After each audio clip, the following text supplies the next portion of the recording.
And a happy May Day to all my viewers. I really appreciate you tuning in. I know an old poem that starts, hooray, hooray, it's the 1st of May, but I'm not going to repeat that poem here today. So join me with a tasty beverage of your choice close to hand while we take a look at 4- and 5-year Hoya updates.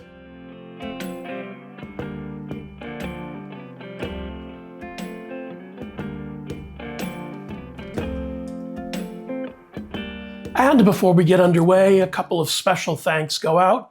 The first one goes to who sent me a super thanks in the past few days. I really appreciate it. Your support for my channel goes a long way in helping keep me in Hoya and dischidia and technology and infrastructure, and means quite a bit to me. So thank you very much for your support. And the second special thanks goes out to those of you who sent me messages and notes over the past few days asking if everything was okay. I had a really, really nasty bout with the flu. I was congested from here.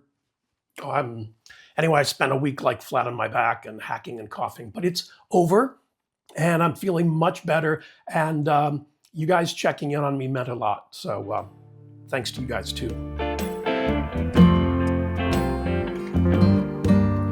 And by request, this one goes out to Ryan Barnes 3209, who asked very nicely if I would show my Aschenanthus longicollis. You noticed it in the background. And here the little beast is. It took this one a very long time to get happy. It's got those backs, those leaves are just, oh, beautiful. The fronts of the leaves are gorgeous too, but yeah. This one did okay. I mean, it was fine. It didn't die. And when I moved it into these self-watering pots that I rigged with a wick, yeah, it did, clearly, it did really well.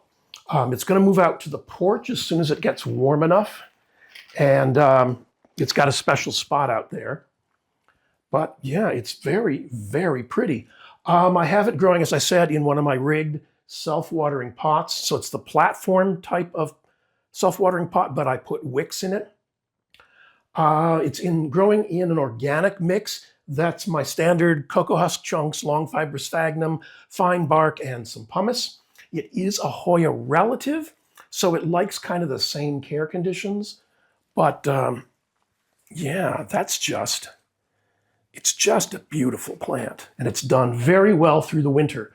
The self-watering pot made a huge difference in how it got through the winter this year. So yeah, can't wait to get this one back outside. And it has bloomed occasionally throughout the winter, but not a whole lot. It wasn't getting quite as much light as it would probably like. It was hanging about 2 feet or 60 centimeters back from a west-facing window, but it was hanging up somewhat high. So this is the part that got all the sun down here. And yeah, I think once we move it out to the porch, it's going to be doing a lot better. But yeah, so thanks for asking, Ryan, and here it is.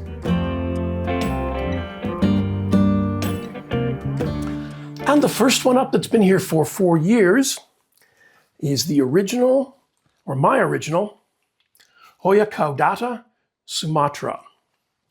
Now, Hoya caudata is native to Thailand, the southern part of Thailand, to Malaya, Sabah, and Sarawak in Malaysia, and to Sumatra and Singapore in Indonesia. And it was originally discovered by Westerners in the Malay Peninsula. It was first published in 1883 in the Flora of British India by Joseph Dalton Hooker. And the name comes from the Latin caudatus, which means tails. And when you see the blooms, there are little tails that hang out the bottom of them. And I should have some stock photos, probably from this plant, of when it bloomed. So I'll drop one in here so you see the tails. This one has done so well for me. The leaves, let's see if I can find some good, yeah. The leaves have just a nice amount of splash on them. They get to be a fairly decent size. I mean, that's a good sized. That leaf measures, side to side, it measures about just under 3 inches, or about 7.5 centimeters. And from petiole to tip, it measures about 4.5 inches or about 11.5 centimeters. So they can get good sized. This one's growing in my standard organic mix in a self-watering pot. Let's see what's going on here. There's a little bit of roots that have followed the wick down. And I have it on standard optimistic trellis. And we had our ups and downs at first. I love the leaves. That's why I ordered it. I like that whole look, that kind of prehistoric look. So when it first arrived, I potted it up in bark and sphagnum in a net pot and a cover pot, and it did okay. But because the leaves are rather thin, and because the vines are kind of woody, this is not what I would call a succulent Hoya. So it wants regular access to moisture. And that's what's going to help it, when it's in your home, live its best life. It doesn't store much moisture in the leaves or in the stems, so it wants a steady supply. It likes a very airy mix. The leaves themselves have a slightly recessed central vein. The tops are slightly pubescent, but the undersides are really pubescent, and it's a bristly pubescent. It's not like soft like kitten. It's like a little, it's a little brushy underneath there. They are very pretty. This was one of my first exotic Hoyas, the kind that looked a little rough on the edges. Like, that's just beautiful leaf. It's just beautiful. Originally, I had it growing under a very bright light, and it did all right. As it grew taller, it got closer to the light, and it didn't seem to do as well, and the leaves got very washed out and get a very olive color. They will slightly sun stress. I have another one over here that's kind of close that you saw a couple weeks ago. They will sun stress a bit, and to me, it doesn't look particularly good on them. So currently, this one is living in front of one of my grow shelf setups. It's living on the floor in front of the shelf, and it gets rotated with a certain amount of frequency. This is probably the side that's been facing the light. And it seems to like that setup. The leaves have a very nice dark color. The splash shows up really well. This one has bloomed for me several times, and I'll throw in some more pictures of the blooms over here, just because they're very pretty and very interesting. I don't remember them having a scent, but that doesn't mean anything. They could very well have a scent, and I was just not paying attention, as is sometimes the case. But it's done really well. If you like this kind of look of the leaves, then definitely. There is some debate I've seen, and I don't know the answer to it, but there's some debate over whether Hoya caudata Sumatra is a separate species or whether it's a variant, and anyway, I don't know the answers. It was sold as Hoya caudata Sumatra, and when someone from the front office sends me a memo letting me know the result, I'll change my tag. But until then, this has just been, once I found a good setup for it, this is done really well. It is somewhat forgiving. It has been underwatered more than one time. The substrate has been allowed to go kind of dry more than one time, but it hasn't really stopped it. So if you can give it even better care than I do, it will be a good growing plant for you. It grew fairly early. It grew and it bloomed fairly early on. So it doesn't seem to be fussy. It doesn't seem to be finicky. And I think, now this is 4 years, so that's a decent sized plant. And if I'd been, better about the care, it could even be nicer looking than it is right now. I need to do some trellising work on this with all of them. They're all going crazy. I cannot keep up. And now, been sick for a week. I'm just trying to catch up on the watering. that congestion messed with my balance, and I had a really tough time. I was when I water in the plant room, it's kind of a balancing act, working my way around and through stuff. So yeah, I just kind of did what I could do. And all right, you can argue with me then, huh? All right, go for the big guns. Yeah, so I'm just playing catch up right now. So between editing this and we'll get to it. I'll get to it. This one's been no drama, no trauma. This is a fun plant, and the blossoms are really cool too. This one came from the Planted Veteran on Etsy, and this is one of my Hoya caudata Sumatra.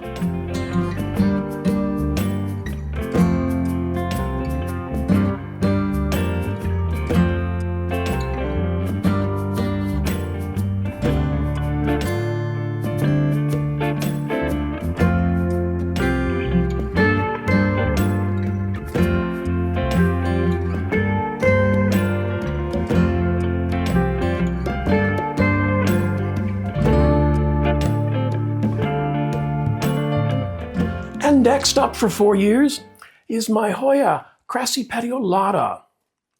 Now, crassipetiolata is native to Vietnam. It was first collected in 2016 in Dien Bien province at a height of 1,100 to 1,400 meters. It was first published in 2017 in Terzaninoia by Leonid Vladimirovich Averyanov, Van Te Pham, and Tuan An Le.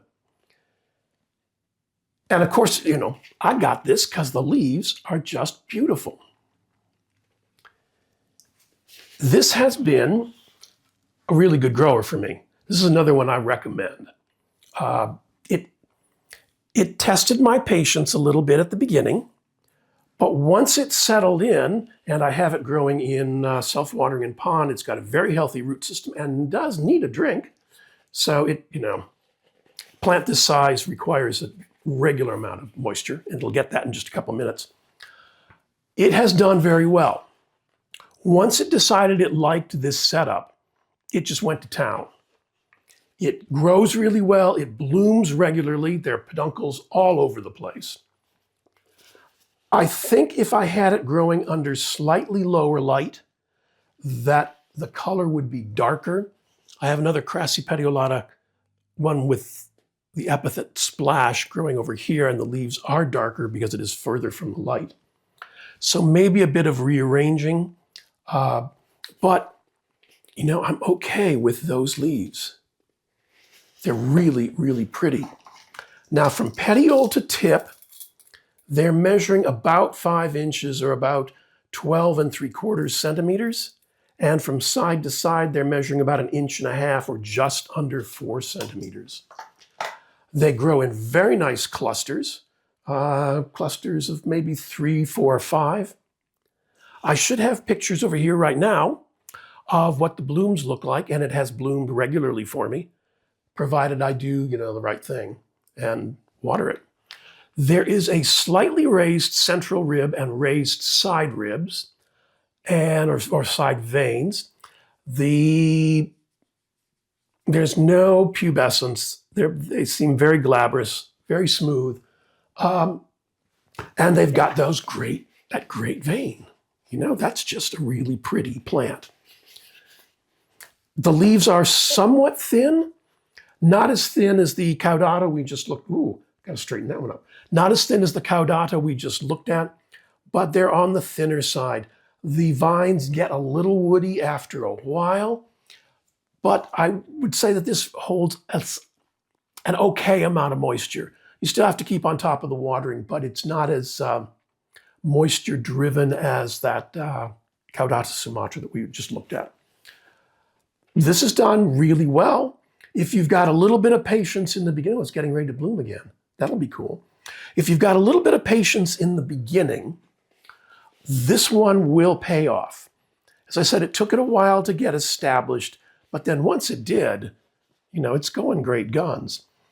I think it will do well under a variety of light levels. It's growing right now. It lives down here on the bottom shelf of this grow setup.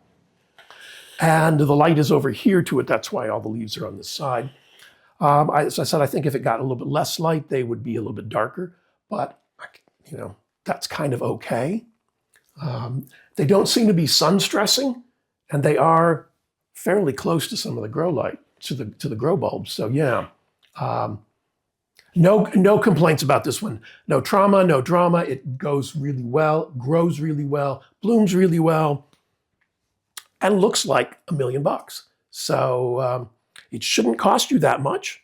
And for me, it's been a really good plant. I'm happy with this one. This one's a favorite. This one came from the Planted Veteran on Etsy, and this is my Hoya crassipetiolata.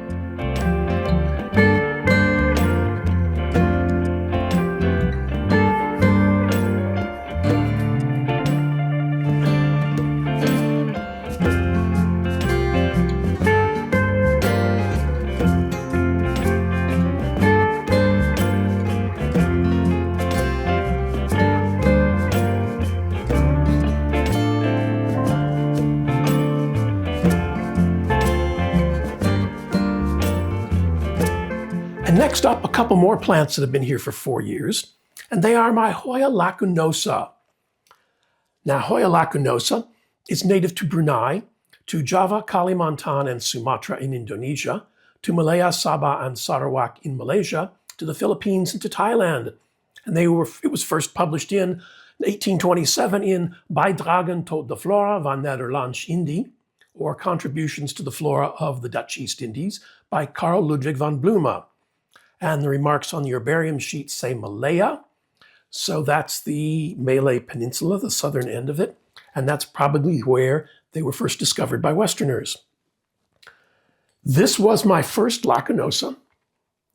And, you know, it's put up with a lot of grief from me. It's like that old watch commercial. It takes a licking and keeps on ticking. Yeah. It's done very, very well. This is the one that made me fall in love with lacunosa. I just love the leaves on this one. Just really, really love them. They've got a slightly raised central rib and some raised side veins. They're just a really nice size. Let's see if I can get my, where's my handy dandy? There it is.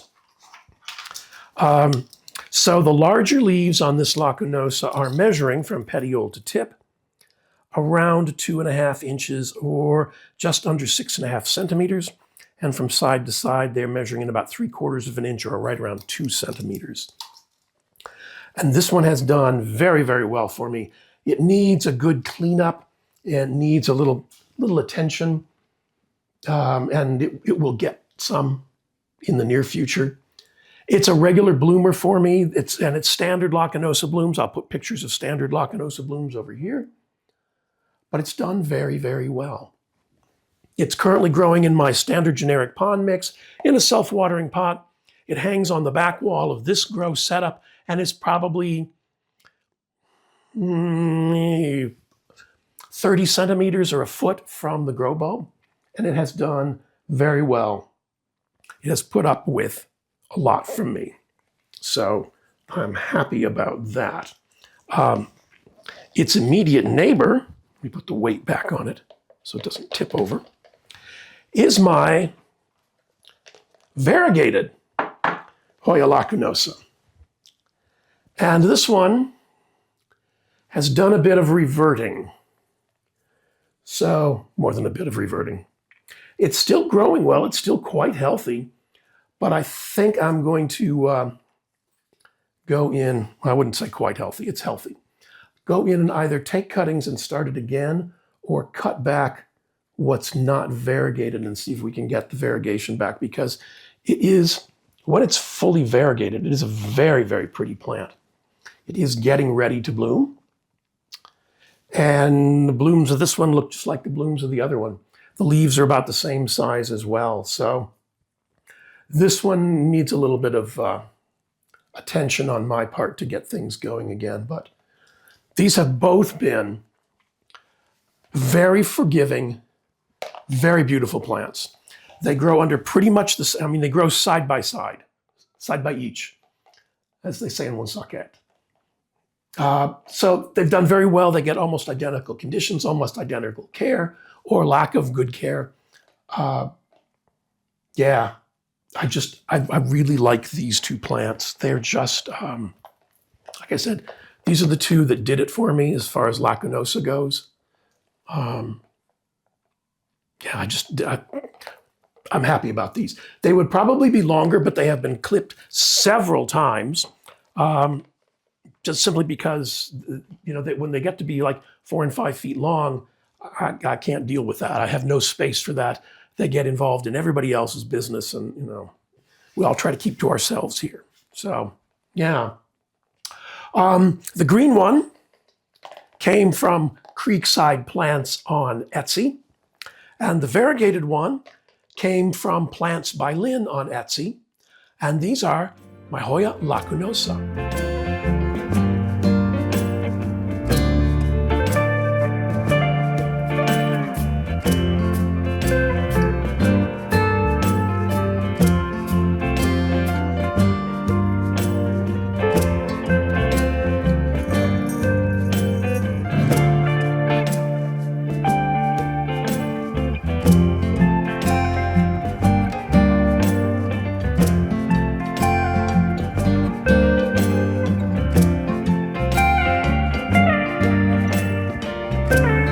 And another one that's been here for 4 years, I have recorded with 2 names.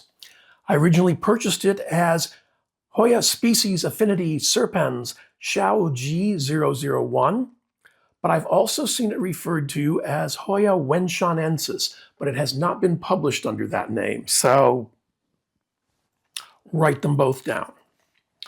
Now, wenshanensis, or species affinity serpens, is native to Yunnan, China. And that's all I've been able to find out about it so far. I have to do some more deep dives, but as I said to someone, you can only do so many deep dives at a time, and then it's like, it's like falling down a YouTube rabbit hole. You can just keep going forever. This has been a really gorgeous little plant. Those leaves are just beautiful, and it has given me no grief.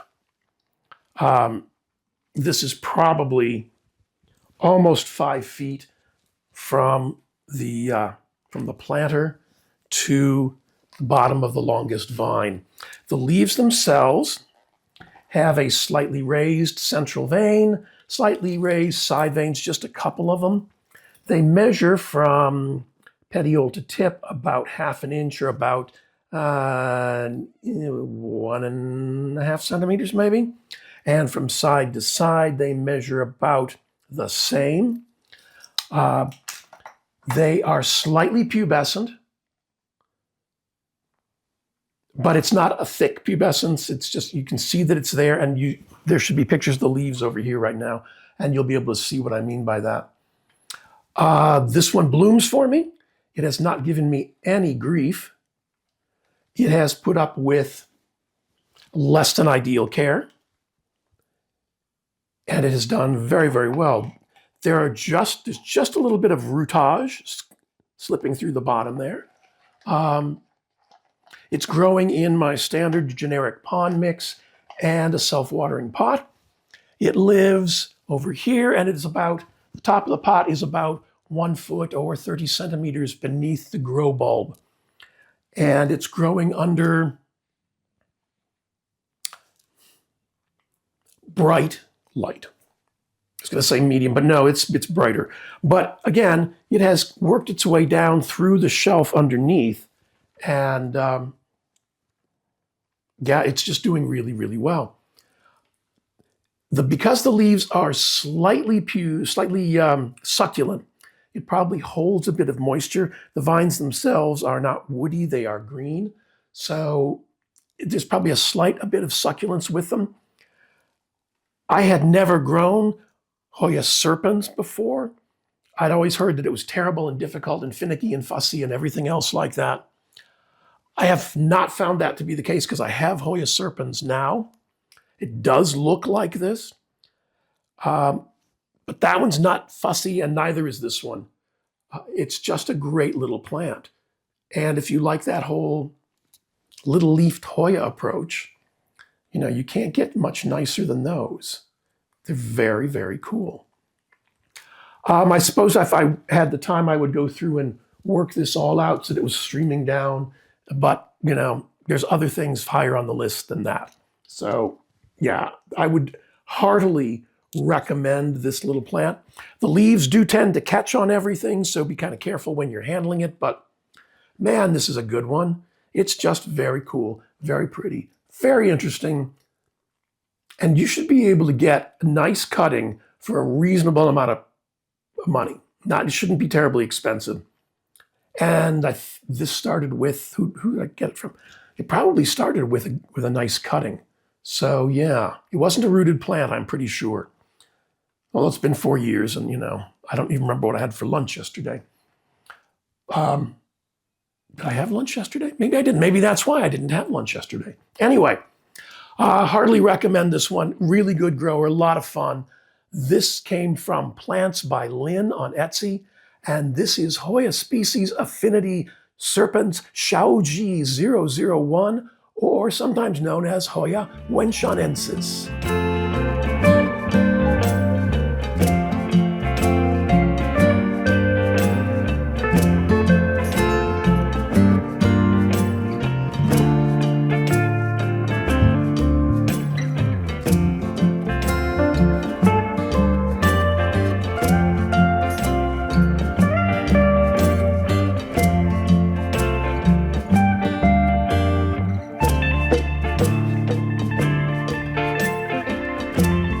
And next up, we're looking at plants that have been here for 5 years. And the first one up is Hoya australis. Now, Hoya australis, as you would imagine, is native to Australia, to New South Wales, the Northern Territory, Queensland, Western Australia. In Indonesia, it's native to Kalimantan, Sulawesi, and Papua. In Malaysia, it's native to Sabah and Sarawak. It's also native to Fiji, Papua New Guinea, Samoa, the Solomon Islands, Tonga, Vanuatu, and the Wallis Fortuna Islands. And it was first published in 1828 in the Transactions of the Horticultural Society of London by Robert Brown. We've done okay. We are right now struggling with mealybugs on this one. It was in the room where the lilies, not the lilies, the orchids were, and this is one of the plants that was too close to them. So we're fighting them. We're getting ahead, but they're still messy. And we're hanging in there. What I need to do is get it off this bamboo trellis, which I really like, but it's way too tall for the plant right now, and it's not terribly stable. So I'm going to build an optimistic trellis, a round optimistic trellis, and retrellis this one. And when I do that, I'm going to go in hardcore with and clean up the mealybugs. I've been keeping ahead of them, spraying with there we go, alcohol, and wiping down the leaves. But I need to give this one, I need to isolate this one and give it a really hardcore treatment. And just clean up a bunch of stuff. Mealybugs are just nasty. I really hate them. This is done well enough. I haven't found quite the ideal spot for it yet. I've had it in lower light, and it did okay, where it was, lower light. This winter, it has been in my west-facing window, so it gets some early afternoon sun.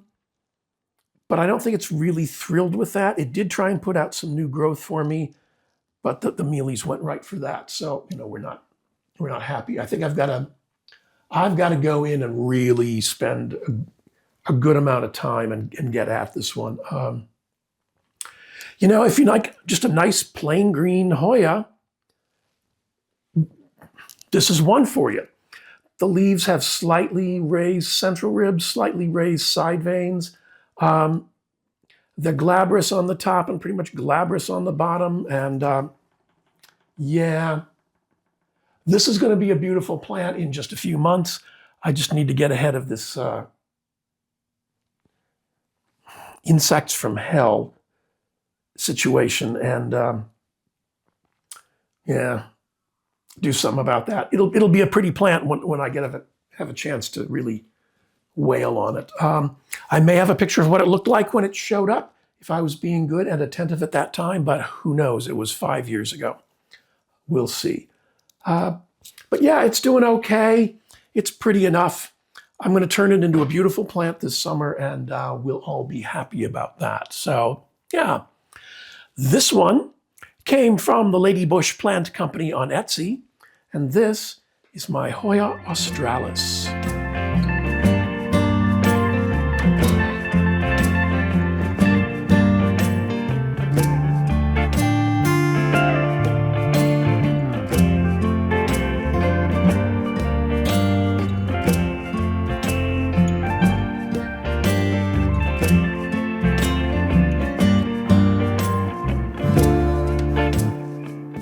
And another one that's been here for 5 years and a definite favorite, est un favorite de mon ami québécois Kimbermois, Hoya carnosa, Krinkle-8.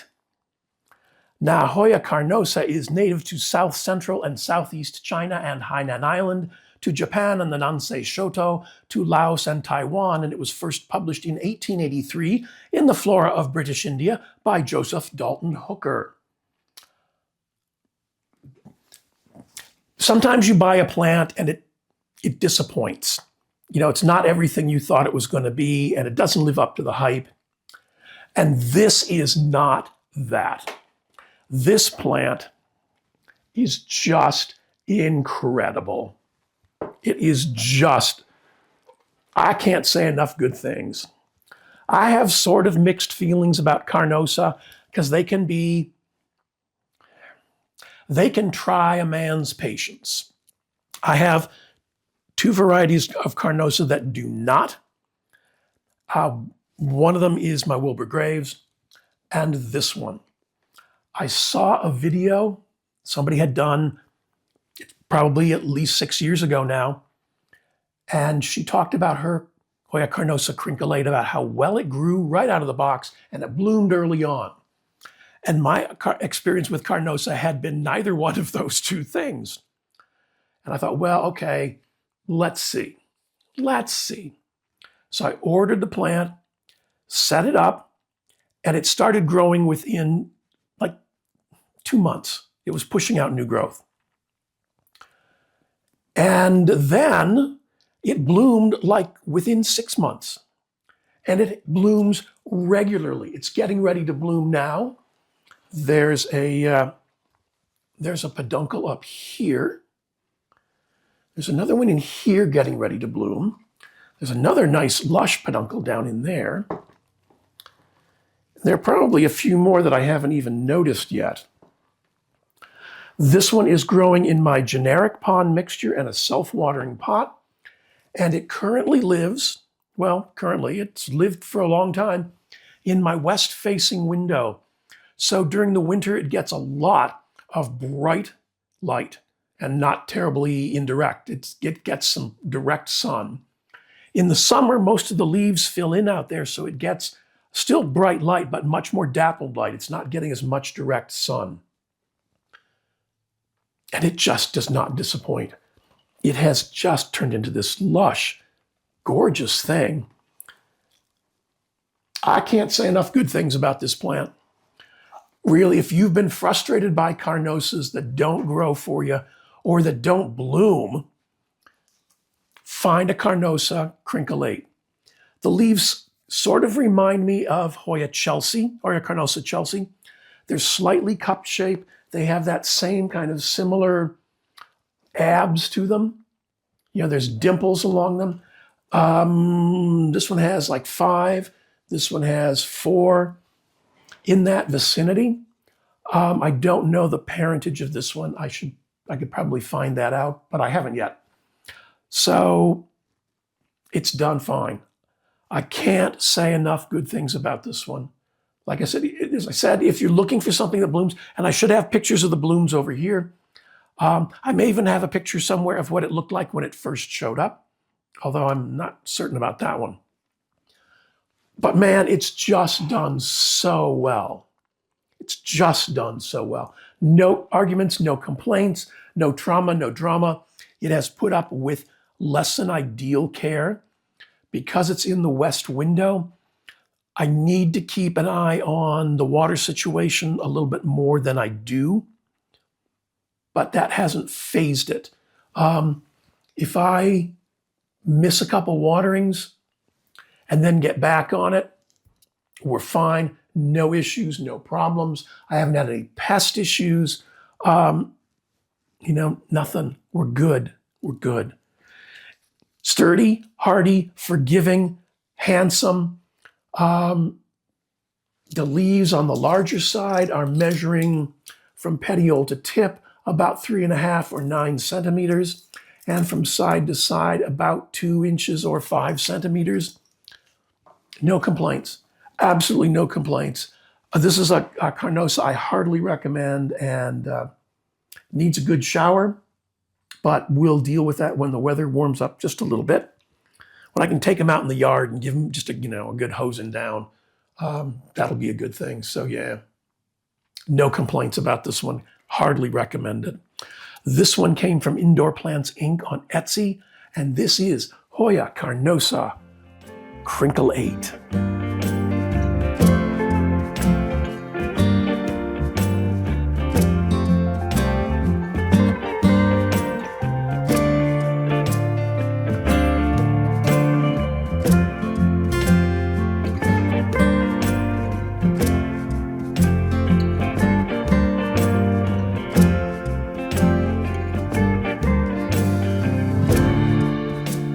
And the next one that's been here for 5 years is my Hoya kentiana variegated.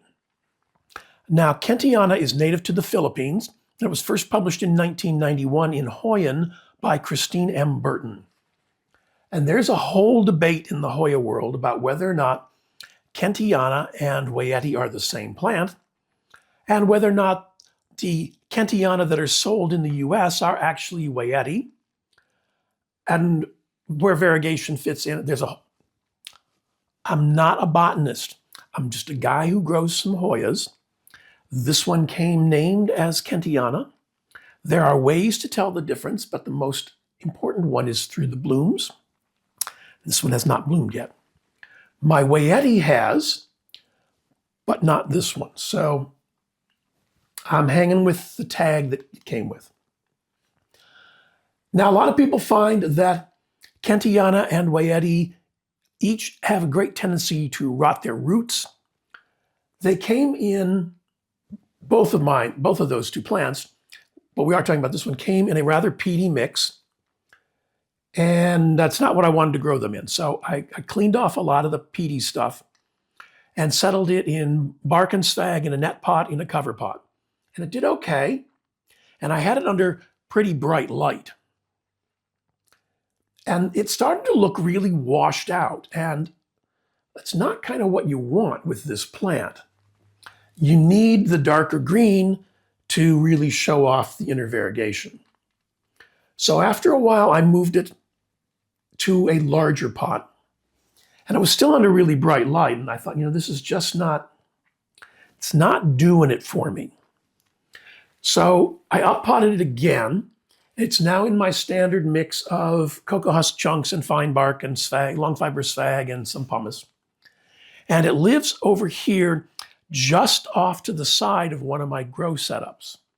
And it's underneath my multiflora, which explains some of the drips you see on this, because my multiflora is a dripper. It gets watered regularly. So it has a supply of moisture, but it can get a little dry. It doesn't want to dry out. They don't want to dry out, but it can get a little dry. And it's done really well in what I would call medium bright light. And I like the color this way better than when it was under super bright light. I think it just looks more interesting. It's been no difficulty, no trauma, no drama, no pest issues. I think it looks really nice trailing. What are we doing inside there? It's got some moisture. There's some roots just starting to come through the bottom. So, it's growing. It's doing okay. It's not what I would call a rampant grower. I think it originally came in a little 4-inch pot. 4 inches is, what is 4 inches? 4 inches is about 10 centimeters, so a 10-centimeter pot. And it's grown pretty well since then, so I've got no complaints. It would be interesting to know what it really is for sure, but it won't change whether or not I like it. I really do. So the Wayeti I have is solid green. I love the variegated look on this one. I think that's just... if I have a picture of what it looked like when it showed up, I'll plop it in over here. I might have an early on picture, not necessarily an arrival picture, but an early on one. I think the leaves are just beautiful. The leaves have a recessed, well, they're V-shaped leaves. So they have a recessed central vein. There's some slightly raised side veins. The leaves are firm, approaching rigid. They would not want to be bent. And they're just really neat. The longer leaves are measuring. Let's see if we can do this. Here's one right here. Isn't that convenient? From petiole to tip, they're measuring about 4¼ inches or just under 11 centimeters. And from side to side, they're measuring about 1/2 inch or about 1 inch, 1¾ centimeters, somewhere in there. I just really like this plant. I think it's really pretty. I think it's a really nice look. I have it on the side of the table so it spills out a little bit. It may get some early morning direct sun, but very little bit because there's other things growing in the way. But yeah, for me, it hasn't been a rampant grower, and it's getting food and everything else like my other Hoyas do. I just think that's not its style. It just kind of does its thing. And my Wayeti is much the same. It just kind of does its thing, and it's not in a hurry to get anywhere. So yeah, I think it's very pretty. If you stumble across one of these, definitely worth a think about, It's very cool. Yeah, I'm happy with this one. Even though it's been 5 years and it's not a huge plant, it's okay. We're okay with this. This one came from Jordan's Jungle in Pawtucket, Rhode Island, and I've included their website over here. And this is my Hoya kentiana variegated.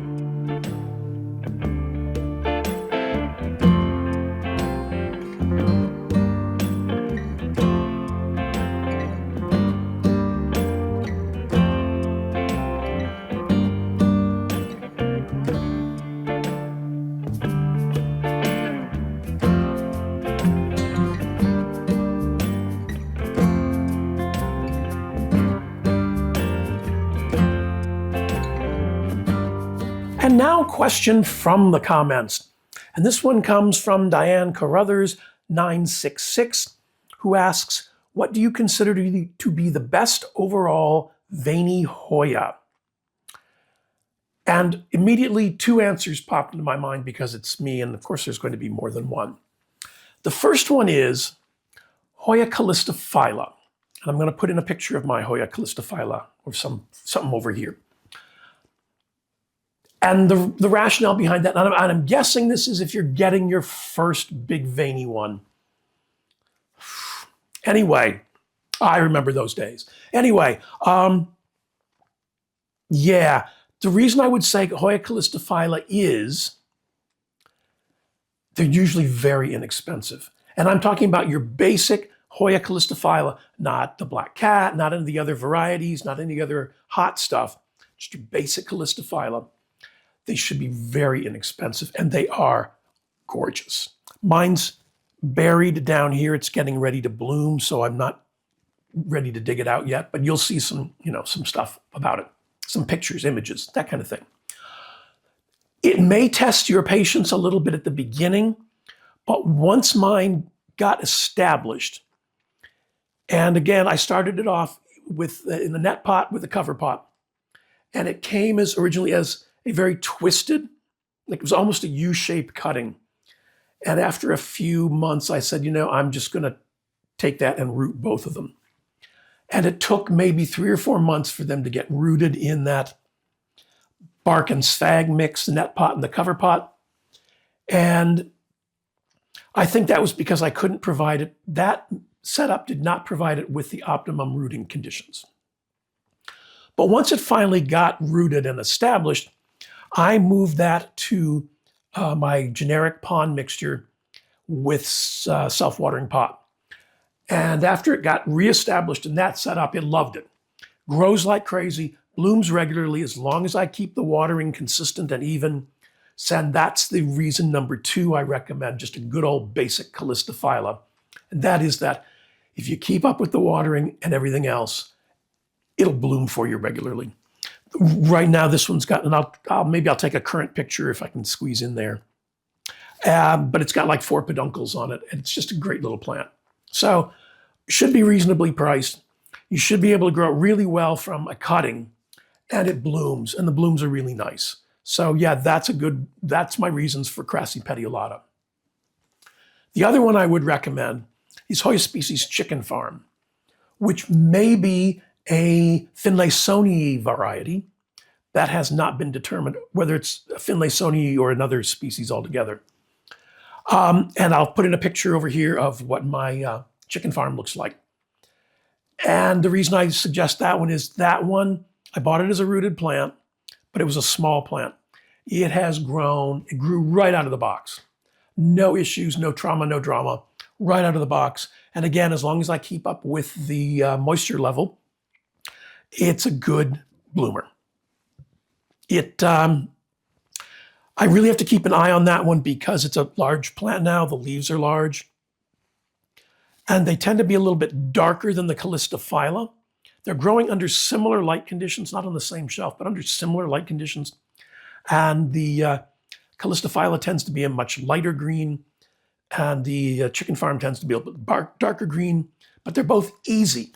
So if you're looking around for your first big veiny one, and you haven't had luck with bars and other social organizations and events, then one of those two, a Hoya calistophylla or Hoya species chicken farm.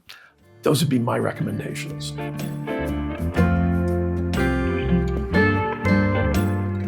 And now the question for the comments. And this one's a little different, but it kind of intrigued me because I looked at my own wish list. So what's the expensive plant that's on your wish list currently? The one that you can probably find, but you're not going to pay that kind of money for it, or the one you're just going to wait for I'm just waiting for the price to come down on that one. It's going to float on my wish list for a while. So yeah, what's the high dollar, high ticket item that you've got on your wish list, and we'll see what kind of discussion that prompts. So yeah, in the comments below, what's the one for you? As always, I'd like to thank you for choosing to spend a little bit of your time with me this week's end. And for those of you who checked in, I do appreciate that as well. Please remember to click the thumbs up like button, the subscribe button, the notification bell. And if you're on a mobile device and you're all done commenting and watching, click on that hype button down here. It really does give YouTube cause to promote my videos and my channel. A lot of the products that you've seen me use are available on my Amazon storefront. There's a link in the description, or you can use this QR code with the camera app on your phone to visit my storefront. It's a great way of helping out the channel because I receive a small commission on the sales. That commission doesn't affect your price at all, and it's a way of helping out by buying things that you might normally buy anyway.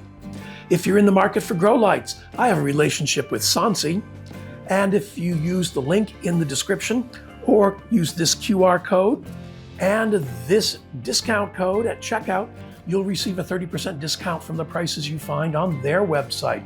I receive a commission on the sales from Sansi, and I've been really happy with the lights that I've got from them. They seem to have made a big difference over the course of the winter for a lot of my plants.